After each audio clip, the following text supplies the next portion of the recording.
For more than 20 years, I've been obsessed with guitars. From playing them, to working on them, to buying and collecting them, I've built quite the collection of awesome custom guitars. Now, I'm turning my passion into a profession by seeking out old, beat-up guitars and giving them new life, all while trying to make a profit. I'll be searching everywhere for used gear that I can refret, rewire, repaint, whatever it takes to make it a real shredder. This is Trash to Thrash.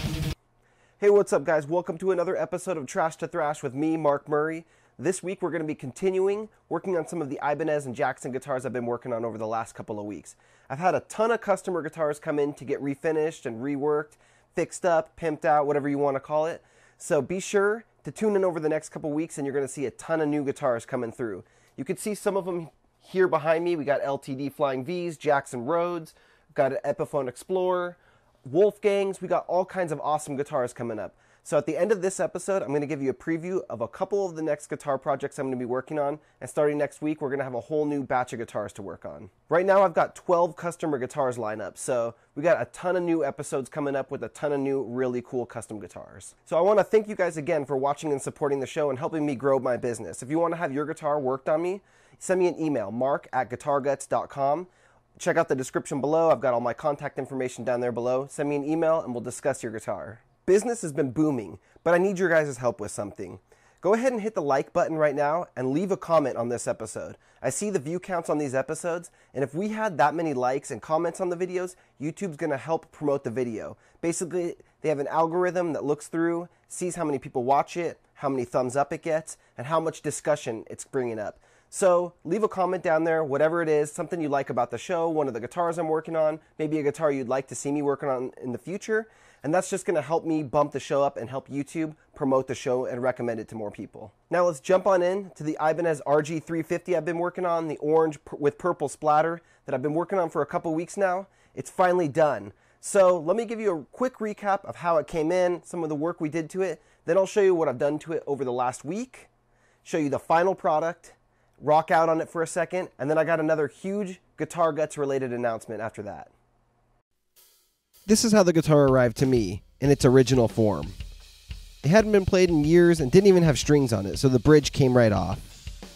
There was a little bit of body damage to repair, but nothing major, and then it went into the spray booth to get some orange paint. The original concept for this guitar that Ben and I came up with was to do it orange with a red burst, but after doing the orange and sending him some pictures of it, we agreed that it looked so cool with orange that it didn't really need the red. I also matched the headstock and put a new Ibanez logo on it. After putting the logo on, then it's time for some purple splatter. Then I sprayed the clear, let that dry for about a week. Then I level sanded it, polish sanded it, and finally buffed it out using compound and finishing polish. The clear coat came out awesome on this guitar. The buffing and sanding and everything looks really good on this one. I rewired the pickguard using all new wire and components with these Seymour Duncan pickups, Sentient and Pegasus set, and a JB Jr. in the middle. There's also a push-pull switch in the volume pot, and where the tone used to be, a purple anodized Tessie Killswitch with an orange LED. Matches the guitar perfect. A really cool touch that I've never seen on any other guitars is to color the foam underneath the floating bridge. I went with purple because that's the accent color for the splatter. Now we're just about caught up with where we left off on the last episode. This nut here, I had found that the screw was broken off in, and I tried to use an easy out to remove it, but the easy out was no match for this hardened steel. Using a drill press, I was able to get it out. The broken screw was mounted in a through hole, so as the drill bit was going through it, it caught it and threaded it through the opposite side. It actually came out really easily using this method. After rewiring the pickguard, it's time to install it. But I ran into another problem. It's not sitting all the way down into the guitar. Sometimes the wires get in the way when you try to mount a pickguard, but that wasn't the case here. I measured the depth of the components on the pickguard using a set of calipers. Then I put that into the guitar, and it confirmed. It's about a 1/4 inch off. So we're going to have to remove about a 1/4 inch of material from the inside of the control cavity.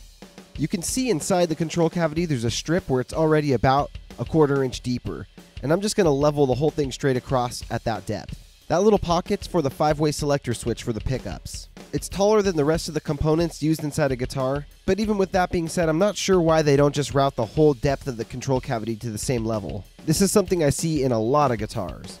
So, For that, we bust out the router. The router has a flat base that'll sit right on the top of the guitar, and the router bit has a ball bearing on it that's going to follow the shape of the control cavity already. Of course, for this step, I wrapped the guitar up with paper and tape and covered it all up. The router flings wood shavings everywhere, so I brought this outside, and now it's going to need some touch-up paint in there. The routing looks nice and smooth down there, all even. The new wiring should definitely fit in there. And now the moment of truth. Does the pickguard fit? Perfect. Looks beautiful. Now that it's in place, I'll solder in the output jack, which has been upgraded to a stereo output jack, so every time the guitar is unplugged, the battery for the Killswitch is automatically disconnected, and when you plug it in, the LED automatically turns on for the Killswitch. Now I'll add a knob on here, and put in the 2 mounting studs for the floating bridge. This thing's starting to come together. Of course, we got to add the trem claw on the back, and lay the neck into place. Of course, we got to wire up the claw, put the ground wire to it. To hold the bridge in, I'm going to be using FU Tones noiseless springs. They're definitely my favorite springs. If you've ever heard that weird ringing out noise when you're chugging a breakdown on a guitar with a floating bridge, sometimes in the pauses and the gaps when you're abruptly stopping the strings, you'll hear this weird ringing. These springs eliminate that. I've seen some other crafty DIY style ways of doing that using a towel or some tubing inside the springs. Okay guys, all that's left to do is to string it up, set the pickup height, do a setup and intonation. Ladies and gentlemen, are you ready?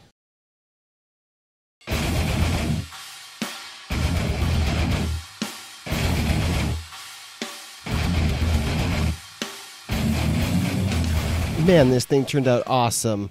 The orange paint job with the purple splatter looks crazy. The foam under the bridge looks awesome. I really like the way this one came together. Instantly, it's one of my favorites that I've done. The wiring on this thing is awesome too. The Seymour Duncan Sentient and Pegasus pickups sound so heavy, but with plenty of clarity. They're a more modern set of humbuckers. In the middle position is a JB Jr., which is a humbucker also, but in a single coil sized housing for situations just like this. Now let's jam on this thing.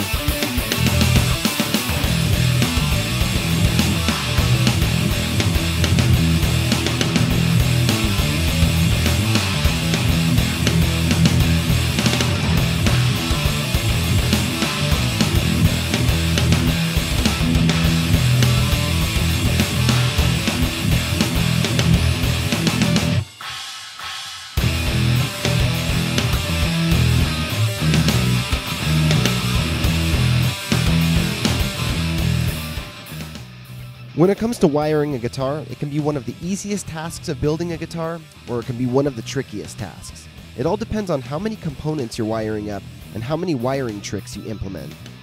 The Tessie Killswitch in anodized purple metal with the orange LED matches the paint job perfectly. This guitar is also equipped with a push-pull pot. Push-pull pots are basically toggle switches mounted on a standard pot. The nice thing about a push-pull is if you don't need it, it goes unnoticed. But it's there if you do need it, and you don't need to drill a new hole in the guitar to add one. For this guitar, when you pull up on the knob, it activates the coil split, so it cuts off one of the coils in the humbucker pickup and gives you a single coil sound. It isn't exactly engineered to sound like the greatest single coil in the world, because the pickup was made to be played as a humbucker. This is almost sort of a hack to get another interesting tone out of your guitar. So while it doesn't sound like an amazing strat, it does hit the spot when you need a single coil tone and you only have humbuckers.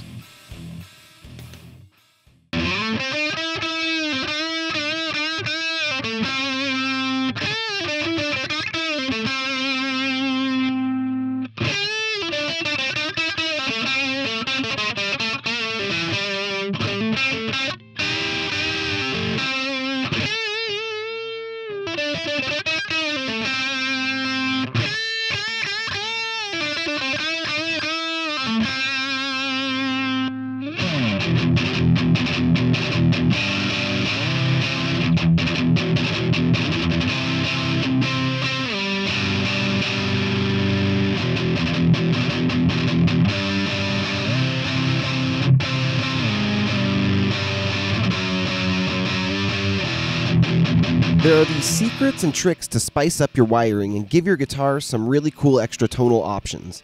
Using things like push-pull pots and toggle switches, you can unlock things like coil splitting, series and parallel switching, phase reversal, and more.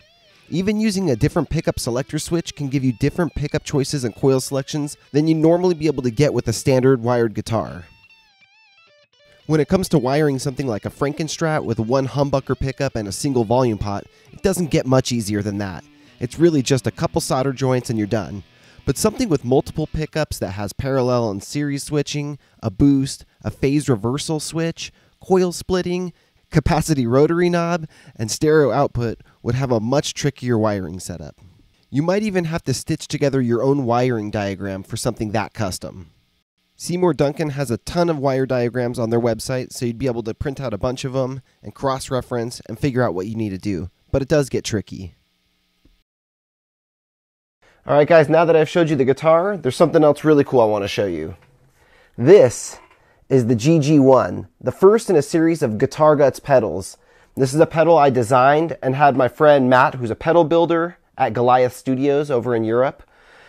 He built this thing, so I designed it. I have a bunch of ideas for pedals, and this is the main one that I wanted to get put into a pedal, into a little stomp box for the floor, because it's got a boost and a kill switch built into it. So you'll see down at the bottom, it's got two different buttons. One says boost here, one says kill, and then it's got a single knob. When you hit the boost, an LED light comes on, and this knob here controls how much boost you get.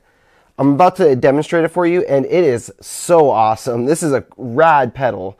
I like putting boosts and kill switches in guitars, but you know, there's sometimes when you're playing a certain guitar in your collection, or maybe if you're touring or playing shows or whatever, and you need these little features, but not every single one of your guitars has them. This is like the perfect thing to throw onto your pedal board. The kill switch on this side, it's a momentary button, so as you push it down and hold it, it mutes you. So you can do kill switch effects with it. This side, the boost, the sustain, when you hit a note on it, it's incredible. Blew me away. So Matt is an awesome pedal builder. Shout out to Matt. Give him a follow, and I'll put his information down in the link, the description below, to all his social media and YouTube channel. But yeah, this thing came out so cool. The input and output up on top with the GuitarGuts logo, 9-volt battery hookup right there, and got the classic blood splatter, just like, you know, I put on all the guitars I paint. I'm going to have a series of these, so there's going to be an alien blood pedal at some point. There's going to be probably a white one with red blood. There's probably going to be some crackle pedals, so each one's going to be a different pedal in the series, and then maybe at some point I'll even make a little collection of them and throw them on one of those pedal boards that my other friend makes me, so it'll be like a whole GuitarGuts themed pedal board. But let me show you what this thing does, because it is really cool.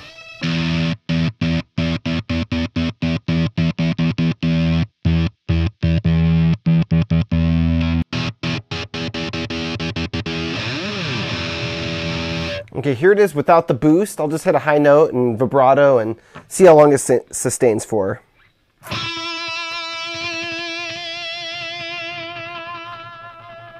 Not bad. Some harmonics there, undertones, but like, okay, so here it is with the boost.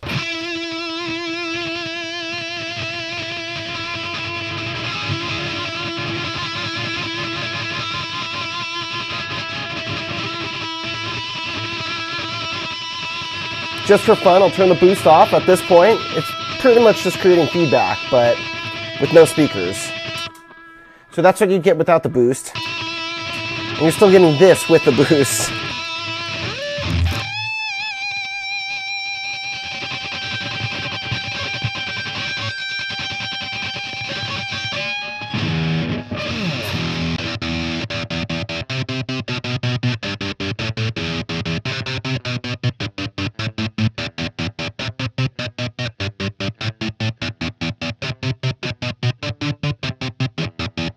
So this pedal's super awesome. There's only a limited quantity available right now, but send me an email, mark@guitarguts.com, if you want one. I don't have them up on the website, but they'll be up there pretty soon. And once we start getting like a higher number available. But we got some available now, so yeah, check it out.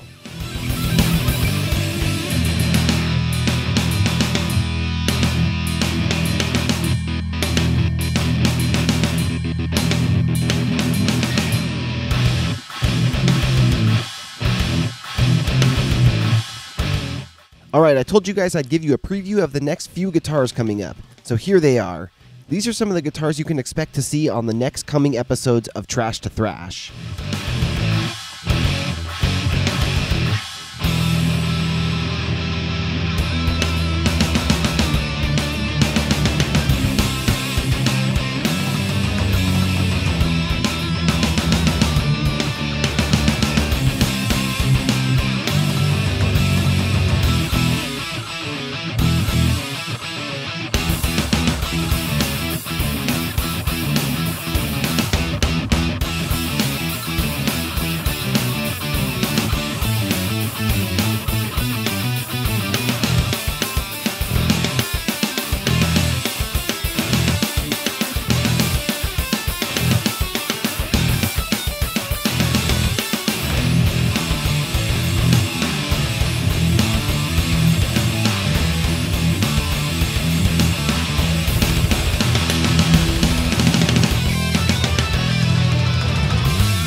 Alright guys, thank you so much for watching the show. I really appreciate it. Be sure to hit the like button, leave a comment down below, really help me promote the show, let YouTube know they need to recommend this video to more people who like this kind of content.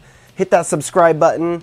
Let me know in the comments down below what's your favorite guitar I've been working on, a guitar you want me to work on in the future, maybe some crazy finish concepts. I've been seeing a lot of people say enough of the splatter.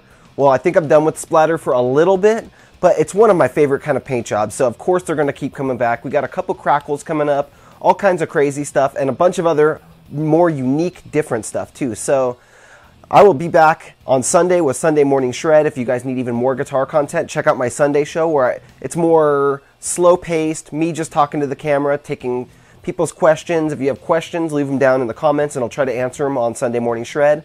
But it's a 30 to an hour long show, and it's just me talking about guitars. So if you need even more guitar content, it's there for you Sunday mornings right when you wake up. Grab your coffee, come back to the computer, throw it on your TV, however you want to watch it. So I appreciate you guys watching. Thanks so much. Recommend a friend to watch the show, and I'll see you guys on Sunday or next Thursday if you only watch Trash to Thrash. See you then.